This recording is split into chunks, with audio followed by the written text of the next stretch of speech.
Ursula is the Managing Director of the British American Business Council of New England. Awesome. And we get Adam.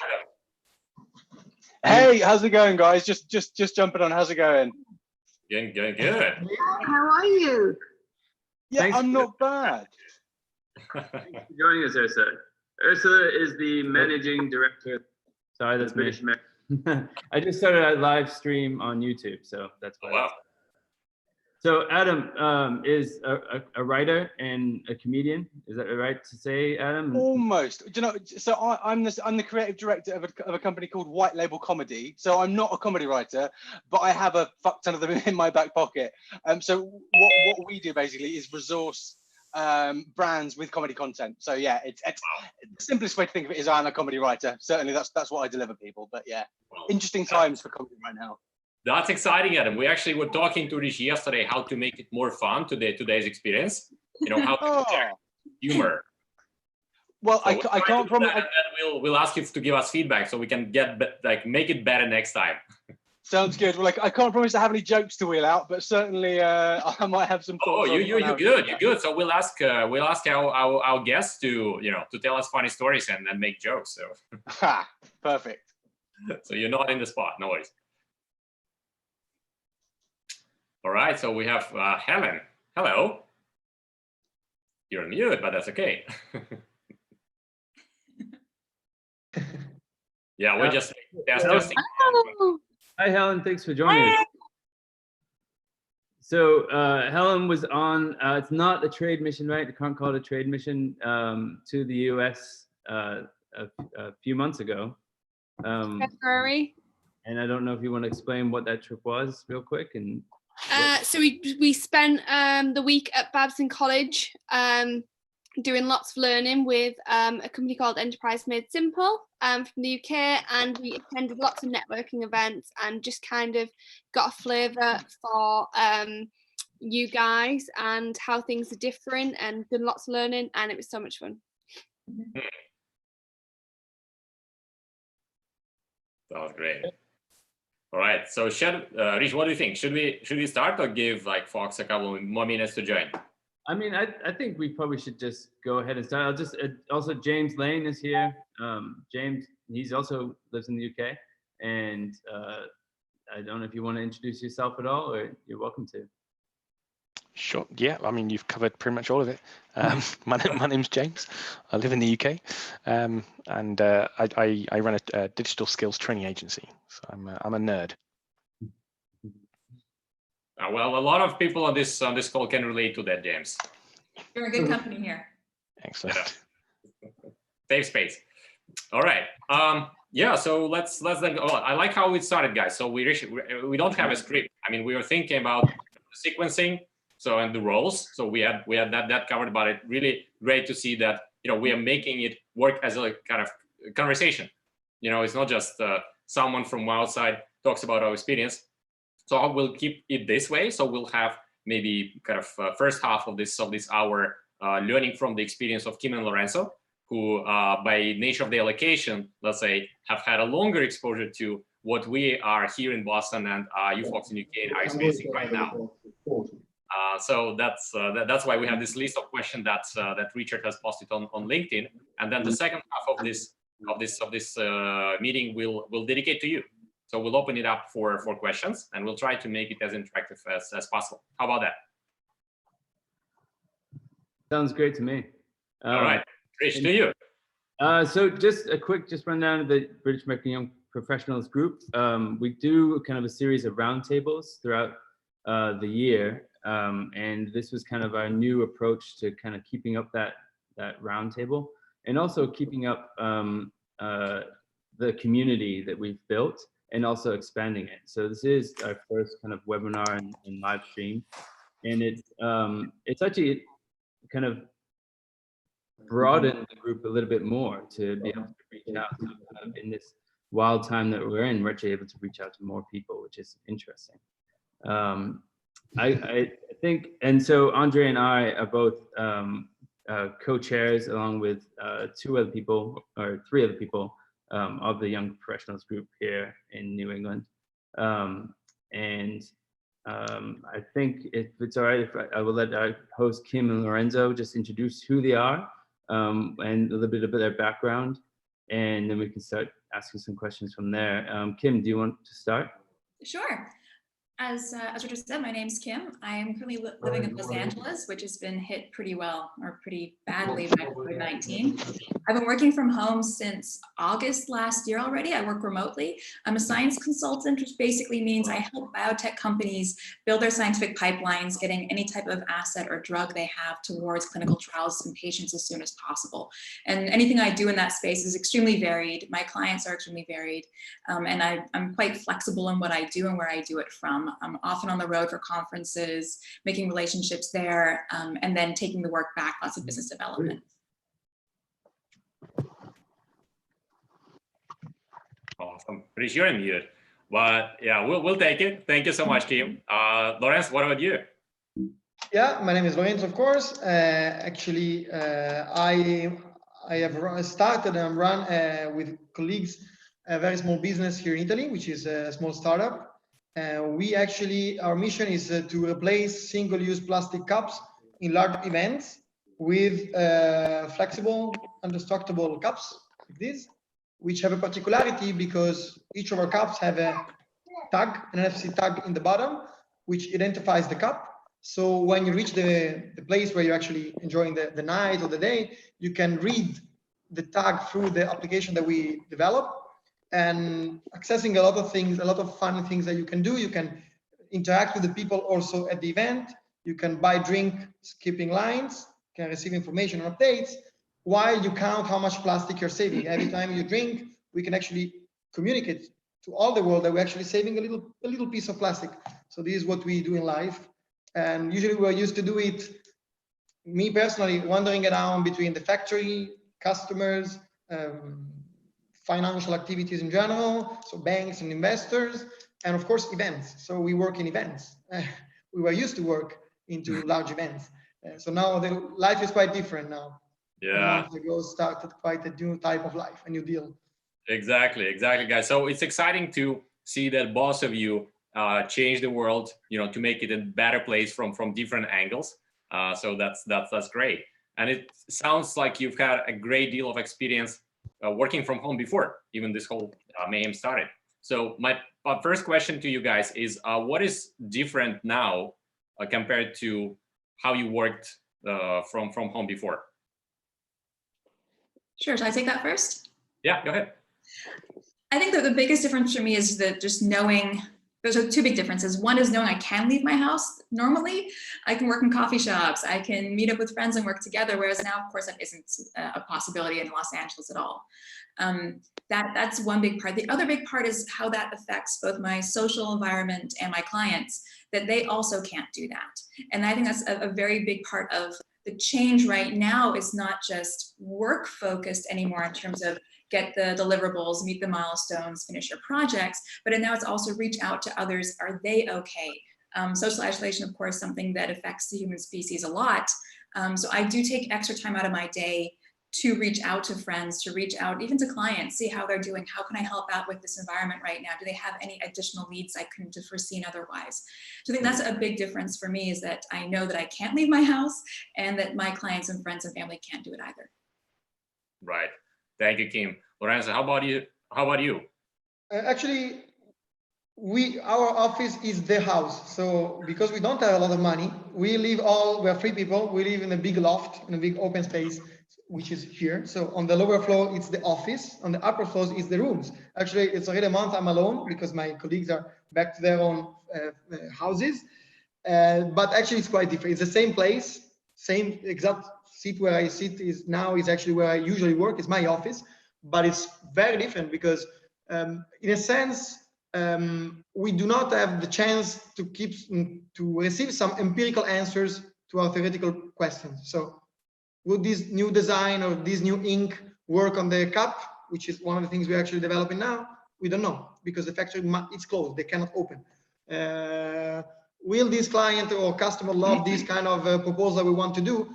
You don't know, because actually you cannot meet, because really, yeah, we try to have some meetings, but it's completely different. Or anything which has actually a real contact with people or places, even logistical problems about how to set up a new event is completely stopped. So we lack empirical answers. Mm-hmm. On the other hand, this gives us a great push on the theoretical approach. So we make a lot of order in our processes, and we ask a lot of beautiful questions that we never had the chance to ask, because we have finally time, and that's the only thing we can do. We can work basically about the theory and about the theoretical R&D.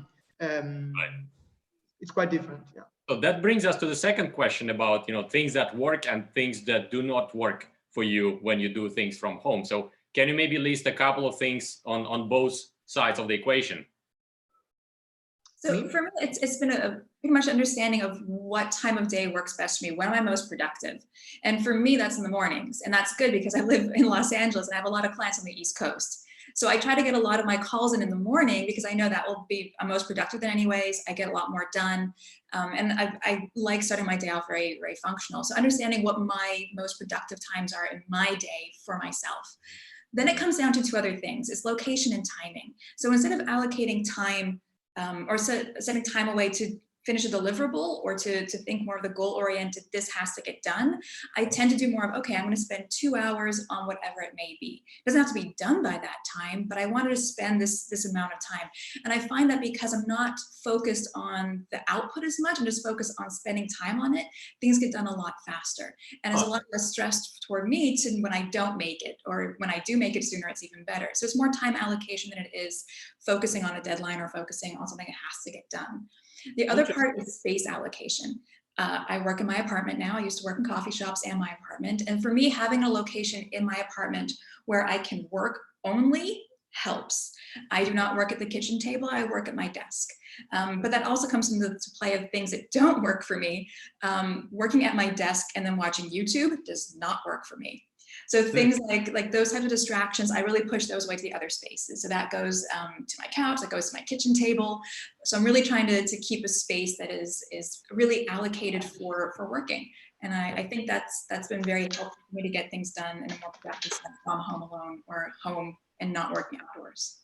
Very interesting. So it sounds like you put a lot of thinking into the zoning part and deciding what is the best spot for doing work and what is the best spot for doing leisure. I think it's been a very deliberate choice from my end to make sure I have a life space and a workspace within my space. And for me, it's been helpful. I'm not sure that'd help anybody else, but I think even building other types of habits, that would be helpful for others also. That's great. So Lorenzo, do you have any kind of special zones in your apartment? Absolutely. I do agree. Actually, all my life has been like this. I have my desk where I work. In previous houses and previous situation where I was living, actually, I had the office of the lab where I was used to go. So I could actually work outside in my desk in the office. Home, I actually, here I have different spaces. I have the moment in which I watch news about coronavirus when I cook, and I'm cooking a lot. So I have the computer set in the kitchen. So there is where I get informed about what's going on in the real world outside of my business. I have this desk where I work. I have another small couch where actually I read. That is where I go and read my books. And I really appreciate also to divide. It's natural for me, like not to read or to watch YouTube here on this desk, but move to another place. It has always been like this for me, at least in life. That's great. And what are the couple of things that do not work? I think the teamwork within our team is working well, but it doesn't work when you have other partners. So outside of a little team, it's really hard because you can try to schedule calls, but it's not the same thing. Like when you do not have such a strong interaction, daily interaction, or people which are really bound to you understand each other, it's really hard. It could be a technical partner, it could be a business partner, it could be a customer. This is really tough for what I see. It's because there is no way to get closer. You cannot say, okay, but let's schedule a meeting where we actually spend some hours a day together actually to dedicate. So this is quite problematic. Well, that's understandable. So maybe taking a slightly kind of a lighter turn here, guys. So what was something that surprised you most about this experience so far? Kim? I think it's gonna be that's like a two-part. One is for my friends and family and networks, how much they are or are not affected. There are some people in my friends group that I know I have to look out for a bit more right now. And so on that hand, some of the ones that surprised me, some of the ones that didn't. So that's a part I think is really important, because that friends group component for me does kind of extend towards my business contacts and my networks, and also being aware that some of my friends may or may not need some extra attention also means some of my business networks may or may not need some extra attention. So how people are dealing with that situation surprised me. What also surprised me is, and that goes to one of your questions later on, what have you learned from this for yourself or about yourself, is that this month I've spent more time on business development and really following up on those relationships more than I've done billable hours compared to last month. I'm a freelance consultant, so billable hours are important. But the part that surprised me is that I was okay with this. Looking at what this month has been so far for my contacts, for my family, for my friends, I'm okay with taking that cut of billable hours to make sure everybody's okay. And I didn't expect that I'd be that okay with that difference. That's great. Sounds like you are kind of using this situation to your advantage. And yeah, I can attest to the notion of billable times in consulting. That's really important, as well as the balancing out between delivery and sales. Lorenzo, what about you? So what was the biggest surprise for you? Let's say for the business side, the strongest surprise, but it was already there, but we discovered that as a team, we are super strong. So we can actually work from remote because we know exactly what we are doing.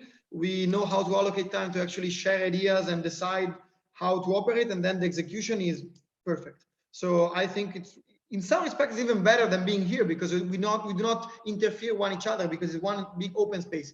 So in some sense, it was a very good revelation that we are a very good team. We're strong. We don't need to reinforce each other. We are really dedicated, and we were efficient even by our own, with slightly short timing in which actually we interact, and it's very good. And also on the social and global scale, it's incredible to see, for me, the empathy that you get from all the networks that you have in your life. So it's one of the periods of my life in which I'm more connected to my friends from all over the world. We talk a lot. We have dinners together from remote with my family. Actually, yesterday there was a graduation of my cousin, and all my cousins were all together in Skype, which is not to be taken for granted. I for sure would not have gone to Turin, to another city, to watch the graduation live.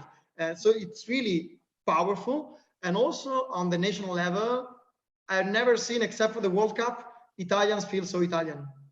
Really? Yeah, it's crazy that you see flags on the windows in Italy. We are anarchists, like we don't care about the nation, but in this situation, we feel Italian. It's crazy. Love it. Kim, do you see Californians being more Californians these days? I do and I don't. I think the media has done a really poor job at showing what California is like right now. And I'm in Los Angeles. I can't speak for the rest of California, but there are a lot of us who do stay home, and we are very, very diligent about that. And a lot of the media reports now in the LA Times are, oh, look, all these young people are going to the beach. All these people are going on hiking trails. And I think that's a misunderstanding of what's actually happening. I think there is a lot more solidarity with this process right now, at least in Los Angeles, and at least among my friends group, my networks in Los Angeles, and my neighborhood. I can't speak too much beyond that, but yeah, it definitely resonates. We don't have flags in the windows yet.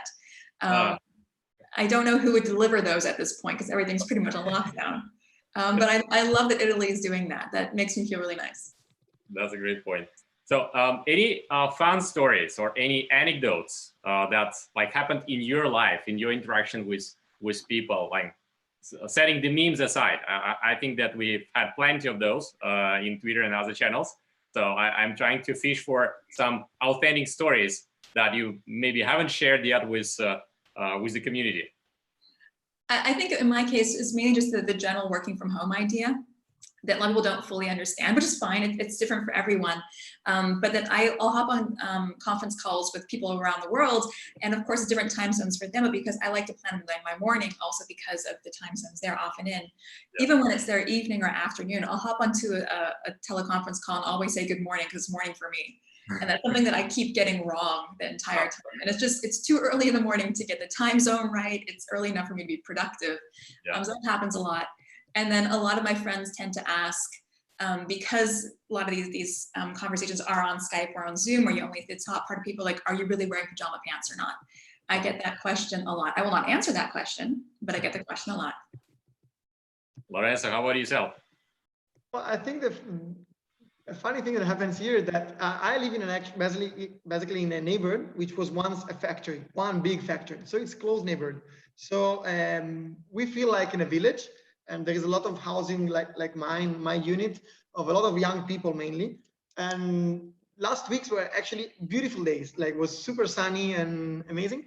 So after 2-3 weeks that we couldn't go out and do sports, on Sunday, we were all in the central area of this neighborhood, everybody doing like his own, like recreating his own hobby. So I was climbing on an old wall with my climbing shoes, and I was trying to find some creams to actually climb and have sport. Another, all in the distance of 10 meters each, because to keep distance. Some of them with a mask. Also, I do not have one, but another one doing jog running. Another one playing tennis on the wall. So it was like a playground in the center of this building, because you cannot go to the gym, you cannot go to anywhere. So we recreated our own hobbies all together in this neighborhood, which was funny. So while we are on this topic, so what else have you found out about yourself aside from the ability just to climb random walls? About myself, is that I am built for R&D. So it is one of the most productive times I have in my life, and I'm enjoying it so much, because I cannot take care, I do not have to take care about a lot of operations, which are daily operations that you do when the world is working. That is not for me. I prefer to sit hours and hours in learning how to build a specific prototype on a software, or actually thinking about a specific project that I need to proceed working. And this is what I'm good at. That is the best thing that I can do, and I know it because I enjoy doing it. Now wow, that's fantastic. It sounds like you're reconnecting with your professional self. Yeah, in a sense, yeah, it could be. That's great. Kim, back to you. How about you? What have you found surprising about yourself in this current environment? So I didn't really realize until Lorenzo just gave his answer that he's built for R&D. I'm built for BD. And I've been in the R&D space for a very long time. So I think that social component, that networking, that tending to people's needs, seeing them, whether they're social or business oriented, that suits me. And I think that's something that, thanks to Lorenzo's answer, I feel like, yes, that's something that I have realized. Also, I think the link to what Lorenzo mentioned to going back to previous hobbies. I used to be a ballroom dancer. I didn't realize that was still part of my life, but now, not when I'm bored, but when I want to move around my house, I will be dancing. I didn't realize that's something that would come back to me also. So I guess our previous selves are coming through again. That's interesting. I think we are seeing this surge of home dancing pretty much everywhere in these conditions, and I suspect that we'll have a lot of career transitions after this thing is done. Okay, a couple more questions, because I think we want to open it up to the audience. So we talked a little bit about the zoning. So what else helps you guys to maintain a deep focus, to do the deep work under the constraints? So I think for me, it's still a learning process. I'm not saying that I'm there yet. Removing distractions, obviously. So YouTube goes to the kitchen table, does not go to my work desk, but also allocating time and often starting with a project that I love. Excuse me. So that would basically be if I have to develop a scientific pipeline for a company and I really look forward to it, I'll put out 2 hours for that, or put down 2 hours for that, and just kind of get into that. Something that really engages me, I'll start there. And then after 2 hours, if there's no deadline, I'll stop there and take on something else I needed focus for that I wasn't looking forward to, because I kind of follow them still in that type of zone. So building on something that I am engaged in, I really want to finish, I want to be working on it, will be something that will help me get into other projects thereafter also. Wow, that sounds very interesting. Kind of counter to this, one of the approaches to managing your task list by starting with the most difficult task first and then kind of going down the line. But actually, I can relate to this better. I feel that I'm in the same group who kind of benefits from doing something engaging, and then it kind of helps me to get up to speed, so then I can handle something that I less like about my work. Lorenzo, how about yourself? So sorry, Kim. I think the difference also looking at something that's engaging versus difficult. If it's difficult and I don't feel like it, forget about it. If it's Yeah. simple, I don't feel like I forget about it. If it's engaging in a way that it interests me and I want to deliver on this, I want to dig in, it makes me somewhat creative, that's where I want to start. Got it. Thank you. Lorenzo, how about yourself? What's your tips for doing the deep work? Usually I start the day with, I've here like a kind of a schedule about how I kind of structure my days. At the beginning of each day, I understand and I decide what is the most, basically a factor of importance and urgency. So what is very urgent to do, even it's a very simple thing, and as compared to what is most important to do. And I kind of try to make these things first. So I try to finish the things that I can already take care of and then have the free part of the day. And then as for myself, I never had this problem about focusing. So I work too much. I work always because it's exciting for me. So it's kind of an OCD thing, I think, that I have fun. Like I don't need to actually, no, I got distracted again. I need to go back to do something productive. I'm always productive. My challenge is actually to decide, to keep track of how much time I have invested in a specific activity, because I have many activities and projects. So my tip is actually to build a schedule on the week, saying, okay, on Tuesdays, I take care about cash flow updating for an hour and a half, from 3:30 to 5. And then on Thursday, I update the project status on this type of project in the morning for 1 hour. And I try to stay in this schedule so that I know at least how much time I have invested in a specific area because I was forced to. Then what is not in the schedule, it's really hard to track because I can work up until 2 in the night and be completely focused. So just to double click on this practice. So when you set this, let's say, objective for yourself to spend 1 hour and a half doing something around finance, so how do you make sure that you stay within 1 hour and a half? Do you use a calendar? Do you set an alarm? I have the clock on the computer, so I work and I try. I mean, it's not easy because especially now when you have a lot of time, because now I have much greater time to use, I have nothing compelling to say, okay, now I have to skip to something else. Well, usually in my daily life, my daily routine, I have to run for a meeting with a lawyer, then I have to go to meet a customer, then a call with a partner. So actually, I do not have time. But again, I try also in this situation to keep track of how much time I have allocated for a specific activity. I try to. Sometimes I just go over it, or sometimes I finish earlier because now I don't have much cash flow to update, unfortunately. Yeah, that helps in some way. So that sounds great, guys. So that kind of brings me to a penultimate question for today, and this is about what are you going or you think you will be doing differently when things go back to new normal? That's a little bit tricky. I haven't actually thought about that one too much yet. I think that I'm going to try to stay on top of the contacts that I've been basically building right now. That's part of it. I think the other part's also allowing myself to sacrifice billable hours for other parts of business that are important more in the long run. So the BD component, building relationships there, following up with people. I was happily surprised that cut in billable hours this month didn't faze me much. I was almost a little bit proud of it that, oh, that happened, but I know why that happened. So maybe taking that mindset forward. Sounds great. So I like the idea of following up on this kind of opportunity that we sort of had to reconnect with others and do business development and I would say relationship building in general. That's great. Thank you. And Lorenzo.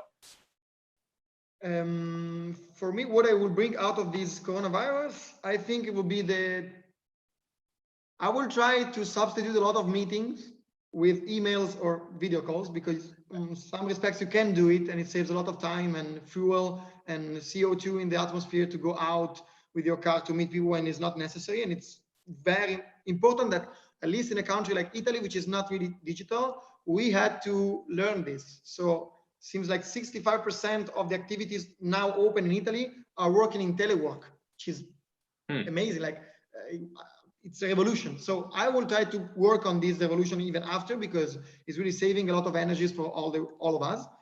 And on the other hand, I will try to spend much more time meeting physically the people I have to meet, both in the business and in life, because it seems like it's not to be taken for granted, and I really miss it in a sense. It's not. That's for sure. Okay, and going a bit deeper into that, so using this situation as an opportunity, so what new ideas that were sparked by this crisis have you been working on? So I've been, because of my background being in academia for so long and not really working with entrepreneurs until about a year ago more intensely, I didn't realize the big difference between mindsets. And I love working with entrepreneurs now because they're so proactive for getting things done. So it's one of my friends, he's a financial consultant in Los Angeles, also an entrepreneur, and he has been actively for the past month trying to get COVID-19 tests that are in Singapore as a surplus into Los Angeles for testing. And that type of mindset of just, no, just do it, you can do it. Or why wouldn't you do it? I think is something I will definitely take from this, that I want to be even more embedded in at least the LA-based entrepreneur community and to be a little more proactive in that space. I didn't see that as such a big difference between academia initially, but no, academics are very different in terms of mindset, and that I really love being in this entrepreneurial space a lot more. I think the proactivity is amazing. Well, that's great. Thank you. Lorenzo, I know that you have something special. So since we discussed that on multiple occasions before, and please tell us. Yeah, actually, we had some ideas that now became kind of a campaign or a period of our life as a company and as people, which we called quarantine, which means in Italy here, run 10. So you run 10 times. So we run 10 things that we are assessing. This is kind of an exercise for us to actually make sense of this time by using this 10 in the quarantine activity. But the first two we got are very interesting. The first one is to actually create through our cup and our application diffused parties. So we are trying, because the factories are closed, so it's really hard, but we are trying to produce specific cups for the coronavirus period to send them to the people that will join the party and link inside the functions that we have in the app a way to be connected like in a festival. So we are building basically festivals that will start in a specific time with a specific lineup, and you will access them through our cup. And there are going to be DJs, barmen teaching you how to make cocktails in the cup. There are going to be theater performances. There are going to be people connecting, doing mainly art or creative activities. And it's really challenging because we have to deal with a situation in which there is no shipping. Most of the factories are closed, so really manufacturing our product is not easy anymore. So we're really struggling, and we are pushing to the limit our supply chain. And the second project is even more interesting for us because we started analyzing the situation and realized that we are all locked in the houses, all of us. But the only thing we look for, like we think, is what we're doing next. When is going to finish? What we cannot say what I want to do now this weekend. We say what we're going to do after coronavirus, and we don't know when this is going to happen. So our trajectory about the fun things is so far away, and the main thing about after coronavirus is going out and drink and having fun with people. Our business. So we realize that the world is looking for something that we can provide them in few months. Second of all, the venues that are usually hosting us where we work are closed and they're about to die. A lot of our customers are dying because they have to pay expenses, but they have no income. And the third thing is that it would be nice if I could already buy for cheaper the drinks I'm going to drink in 3 months. So what we are doing now is basically turning our app, which is already on the store, into a crowdfunding tool so that I can download the app, buy now 10 drinks for after the coronavirus for €2, for €3, and we as Pickup, we're going to move these euros to the venue so that you will not need to go to the bank if you can, or you will not fail. So it's basically a way to pre-sell drinks, so to save venues and make us having even more fun after the venue with cheaper. And this is really challenging because we have to work hard on the software engineer part without any feedback from the users. So we don't have the empirical feedback of saying, okay, I like this feature, as we always do. So it's all a theoretical work. We try the mock-up, we see we like it, we develop it. Tough. Lorenzo, I absolutely love that. I think it would be really cool if you can add a component of buying a round already now for your friends. So I don't want to buy my own drinks. I want to buy a drink for a friend of mine who's having a hard day today, and they can cash that in months from now or weeks from now, or hopefully days from now. Absolutely. Actually, we already have this feature for the instant drinks. So now the usage of pickup is that you are in the venue, I see the people, I can find you and send you a drink. And exactly this is an upgrade of the basic feature of the crowdfunding will be I buy my own or I buy you the drink. And it's a pre-sale. Again, it's not an order, it's a really pre-sale. And the money that I sent, the drink I sent you gave the money to the venue, which is really important because it's our market. We know it is our industry. And it's tough. 1 month without work in the summer, in spring, summer, a lot of them are dying. Yeah. Well, that's amazing. That's amazing. It looks like this situation handed you a bunch of lemons, and then you're kind of finding yourself in the food retail business now, which is great. Okay, I think that's pretty much covers the first half of today's meeting. Thank you so much, Kim. Thank you, Lorenzo. So right now we'll be moving to the Q&A session, and I'm handing it over to Rich to take the control. Yeah, I think it would be great. There's a whole lot of folks on here who are business owners or entrepreneurs themselves. So I'm really interested to hear what everybody thinks about what Kim and Lorenzo are doing. I know I was writing down some thoughts in my head that kind of, like Kim, when you're talking about having the spaces to work in, that's something that I definitely did here at the studio. I had certain spaces where I do certain parts of work. And at home, I have a home office, but I have nowhere near, set up those spaces there like I have here. And I think for me, that's something that's really valuable. And I'm wondering if anybody else here on the chat does the same thing.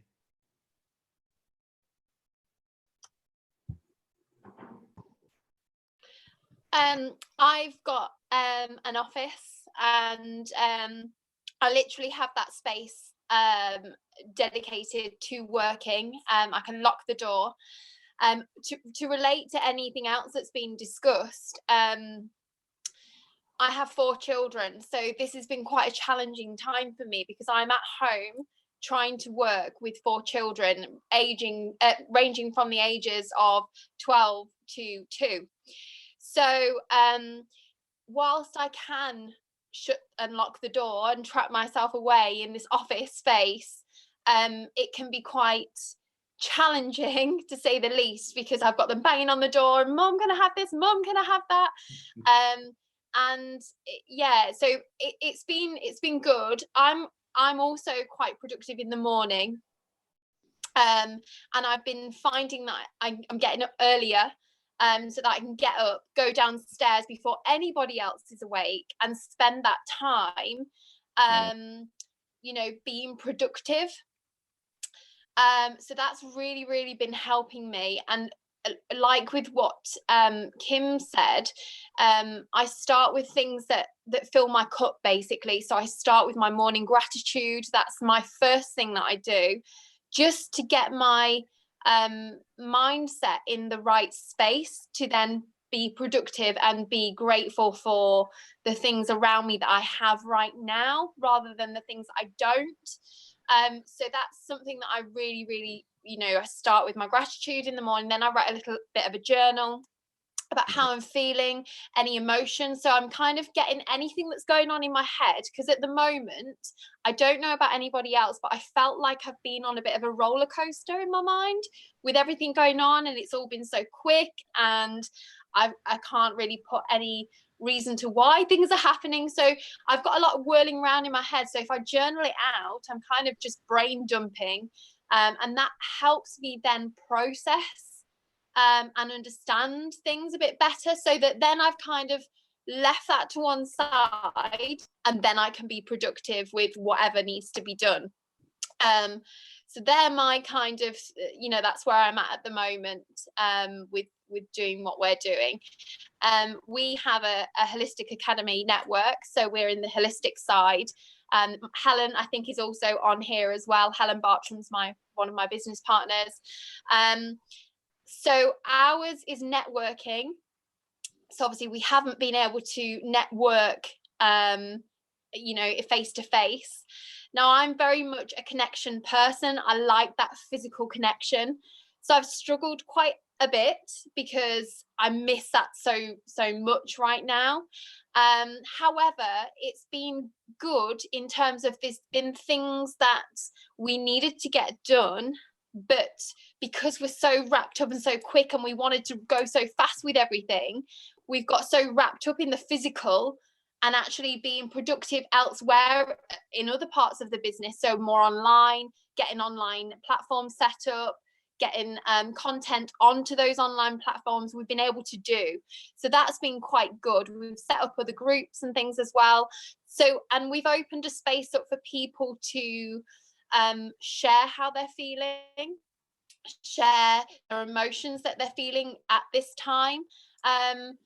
So we're at the moment, we're currently just concentrating on nurturing those people right now so that they see the value that we have to give, because we're giving them solutions to how they're feeling and the situation that they're in, so that when things pick up and go back to normal, you know, will be in the forefront of their mind, because we've helped them through their emotional state at this time, so that when it comes to going back to how things were or not were, whatever, we can then, they'll be thinking, right, okay, I need to progress further with these people because they've helped me through such a challenging time, and I don't know how I would have got through that part, you know, without those. So that's kind of where we're at right now.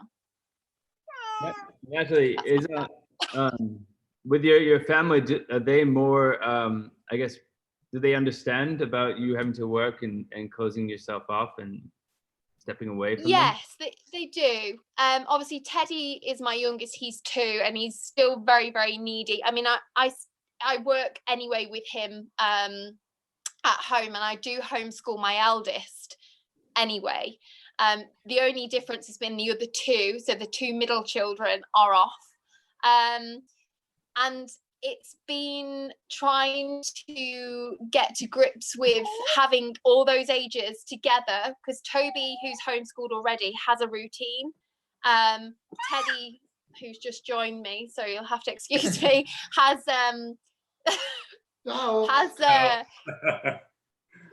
sorry about this. Yeah, this is the challenge. This is how it is real life. So it's just getting to grips with having everybody doing their routines together at once, and mastering that. Luckily, I have my husband home because he works away. He works on the oil rigs, and he's home right now. So he's been quite good at distracting the children while I've been able to concentrate on doing bits and pieces that I've needed to.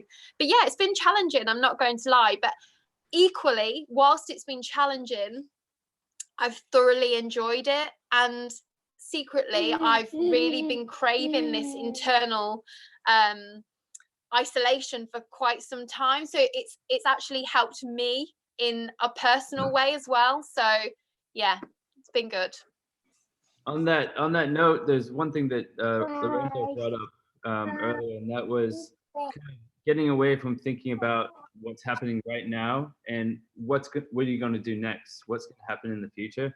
I know I found myself for the longest time with my own business, I get very stuck in the weeds about, you know, just trying to pay the bills, trying to get the jobs in that are going to pay for things, and not dedicating that time to you know, the future plans, like what is going to happen, where is the shift going to be.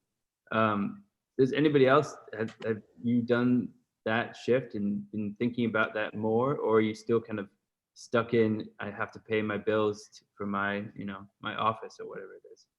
I can jump in a little bit there, Rich. From our perspective, you know, we're communicate like brand design and web design communications, and we're sort of looking towards the future and thinking, well, how does the sort of coronavirus, how is that going to affect communications on a number of levels? Firstly, sort of crisis communications. We sort of reached out to some of our clients to talk to them about, can we be of assistance? You know, a lot of projects are put on hold from a marketing standpoint. but, you know, can we help you with your social media communications, putting up graphics for your social media to talk about what your response is? And then sort of moving beyond that, how is that going to change for us as designers? Is that going to change even from purely an aesthetic standpoint, how people are communicating, how brands are going to position themselves, how companies are going to talk to their customers now? You know, is there going to be you imagine there's going to be a cultural shift, right?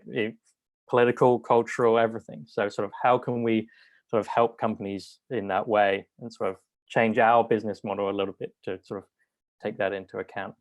I also have a middle schooler who's wandering around in the background. Yeah. So I've noticed that actually the amount of video conferences I've been on with companies where there are multiple children in the background and no one seems to bat an eyelid is maybe that will be a cultural change as well for everyone. Yeah, bring your kid to work day. Matt, have you seen in your line of work in design, have you seen an uptick in work? Has it stayed steady? And a second question, have clients relayed to you their concerns about how they're planning to market themselves or brand themselves in the future? Yeah, I think definitely we sort of evened out. There's a lot of projects put on hold, like, you know, this is coming, you know, for our clients, this is coming from the top, you know, we can't spend any money. We don't know what's going on. So we're not going to, you know, those 3 projects we had lined up, they're on pause. We'll get back to you.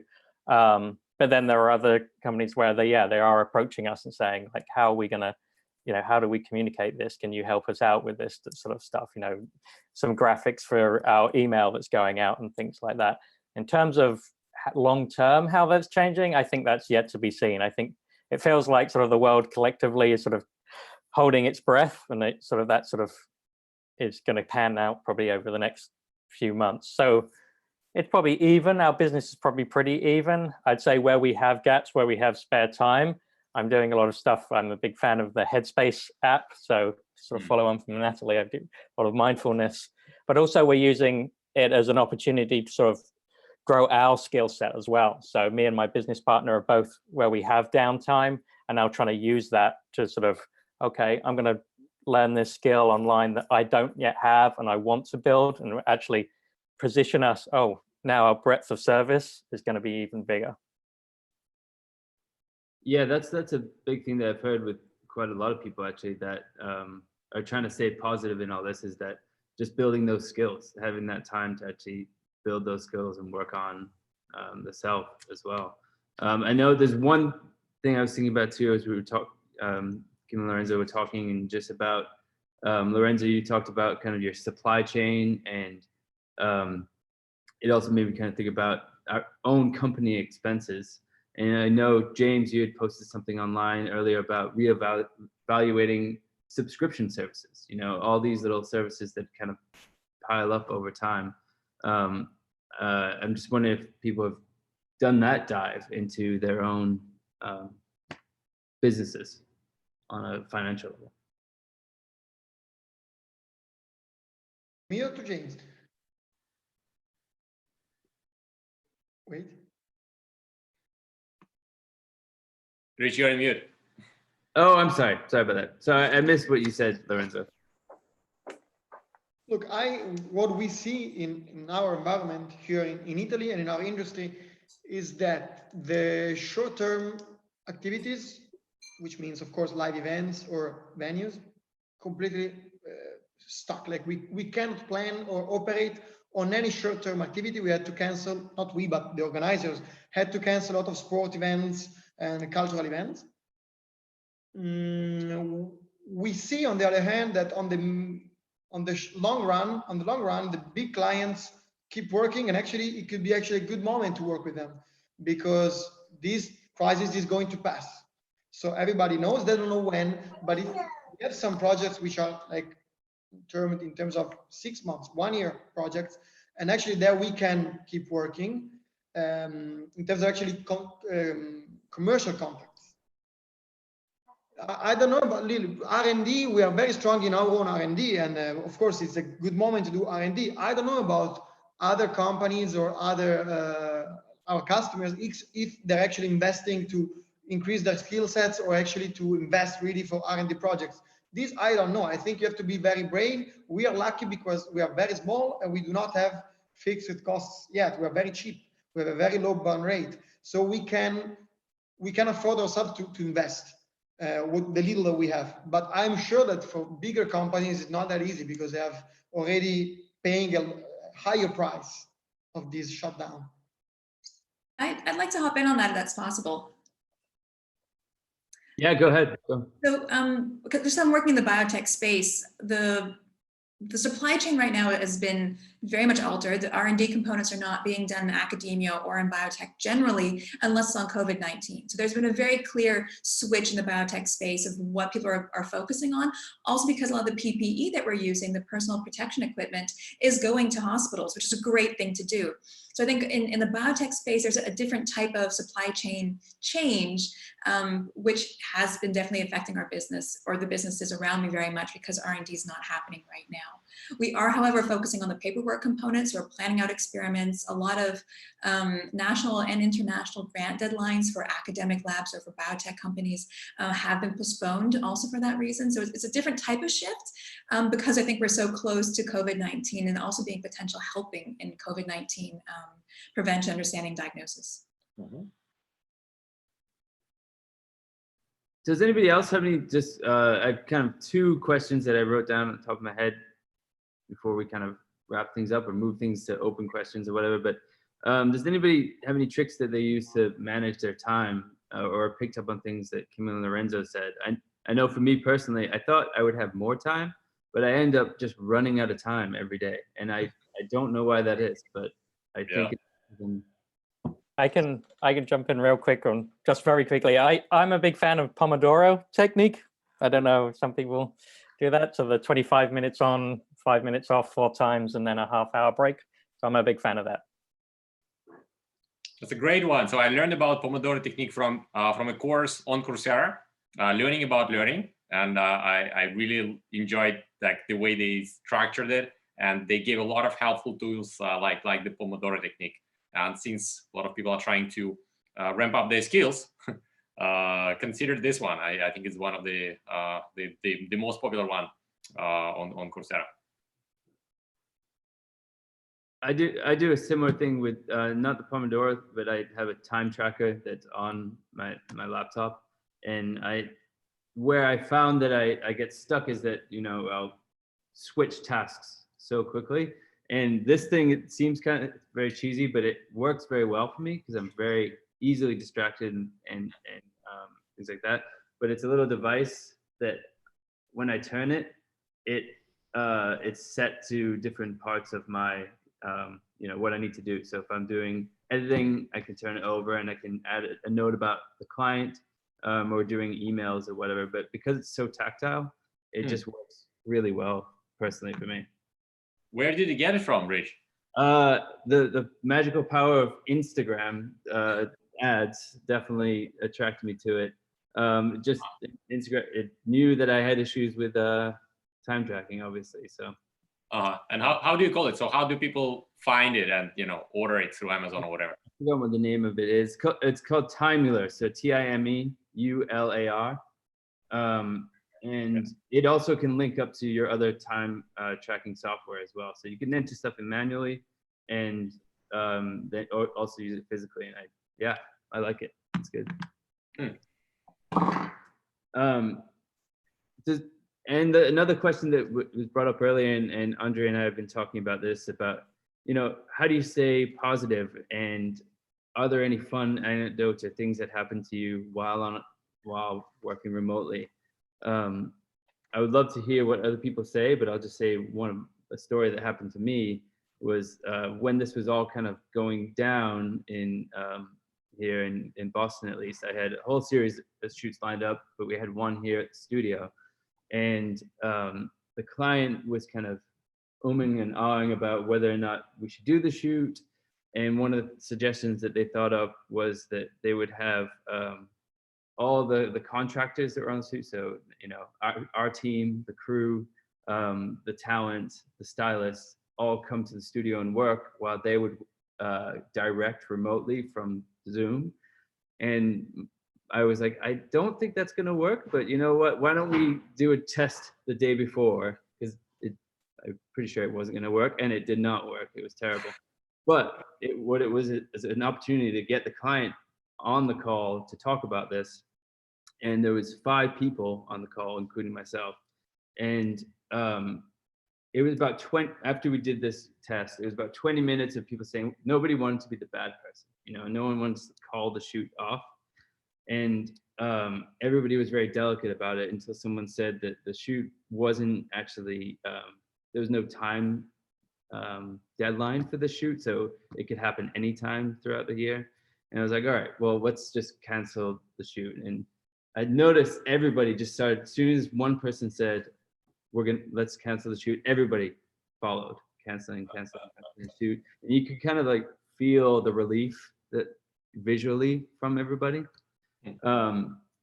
And also to end that call, because it was kind of, people were stressed out, I took the opportunity to kind of be goofy, I guess. And so I did the classic, you know, I told him I installed the new escalator and did like this.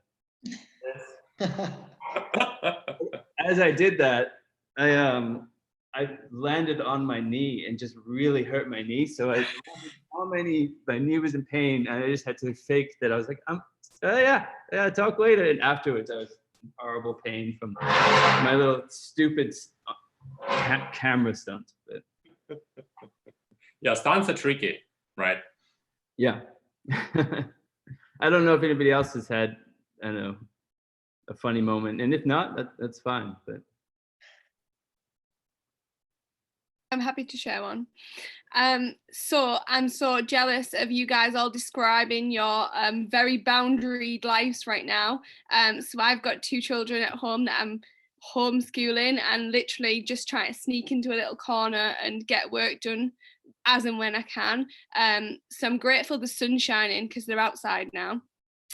There is a risk that somebody might burst in any moment, so I will mute me again ASAP. So a couple of days ago, I decided that I was going to record a children's meditation. So I do a lot of work with children, like yoga, mindfulness, meditation, and I was debating whether to do a live or a recorded meditation. So I went for the recorded meditation, and I was so grateful for it because about 1 minute into the meditation, my little boy shouts from the bathroom, "Mom, can you come wipe my bum?" And I thought, goodness, imagine if I'd have gone live with that. So yeah, the struggle is real. I think that the lovely thing about all of this is, though, that there seems to be this level of understanding towards everyone because of the situation. There's more empathy about these things. And I think we're all cutting each other and ourselves more slack because of it. I know one of my clients reached out earlier this week, said, "Hey, Kim, how are you doing? Like, do you have enough hours? Do you need more work?" kind of thing.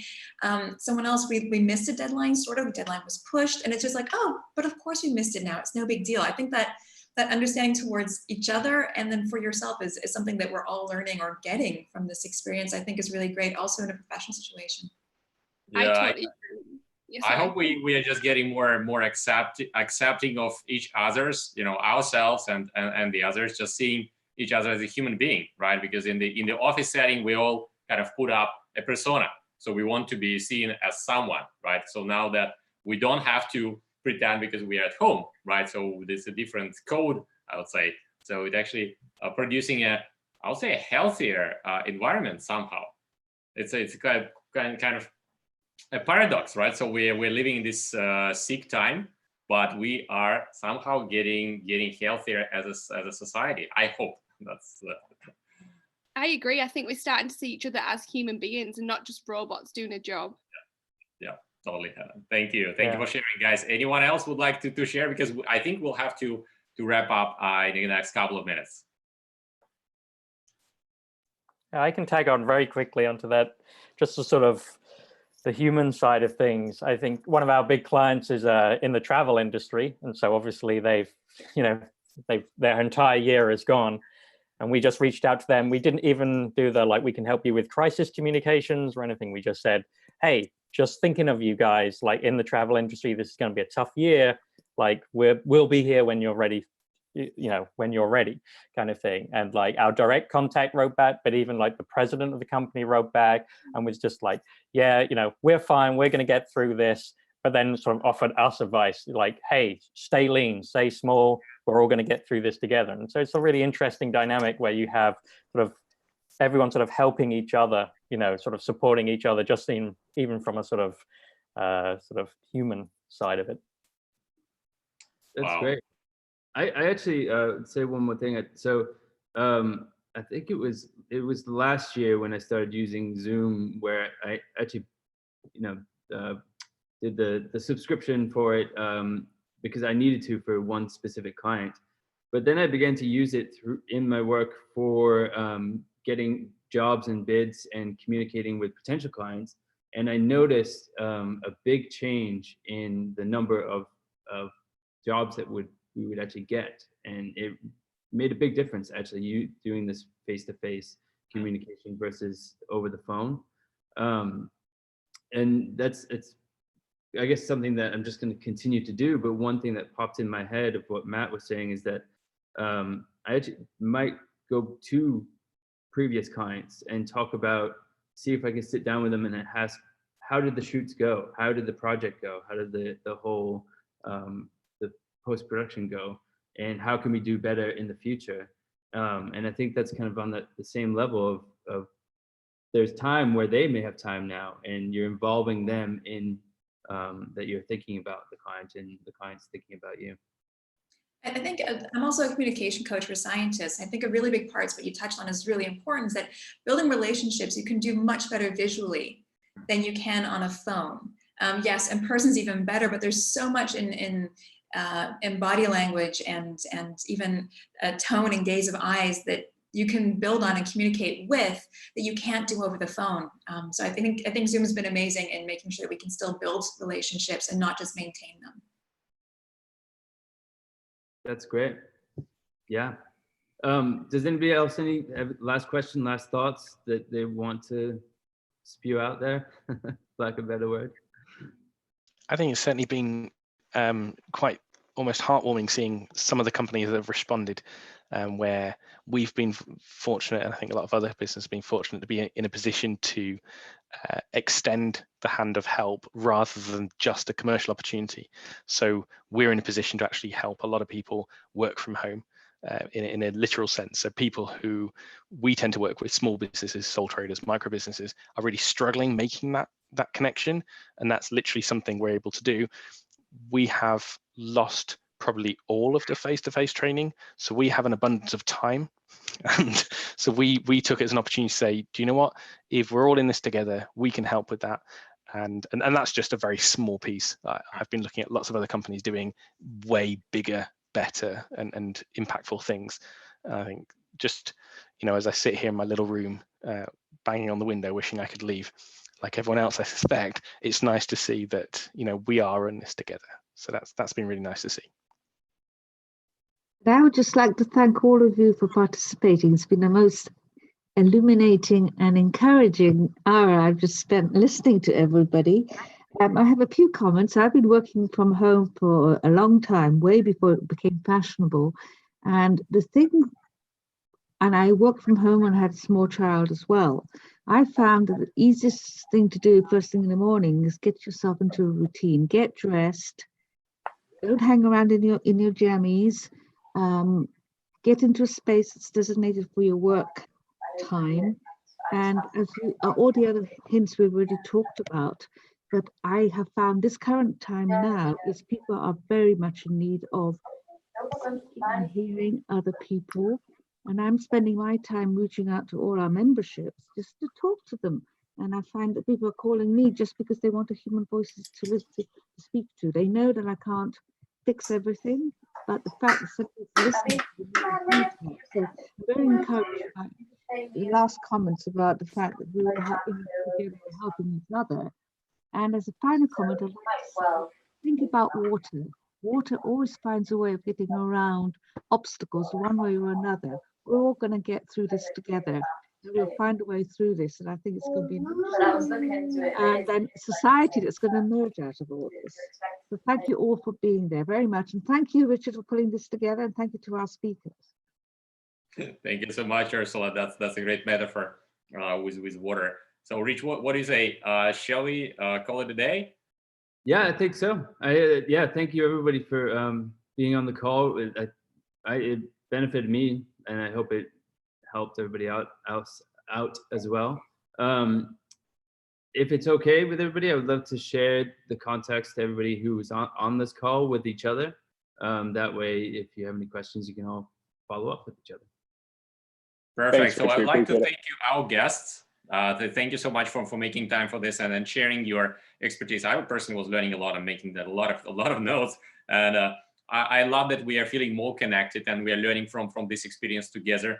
And thank you guys for joining us and making it more interactive and sharing your experience. So it's much more fun this way. Let's keep it up, and I hope we'll see each other soon in this format or the other format. But in any case, we'll stay connected. Thank you, guys. Thank you. Thank you. Thank you for Thanks, inviting me. everyone. Thanks a lot. Have a great day. Have a good day, guys. Bye-bye. Bye. Bye-bye.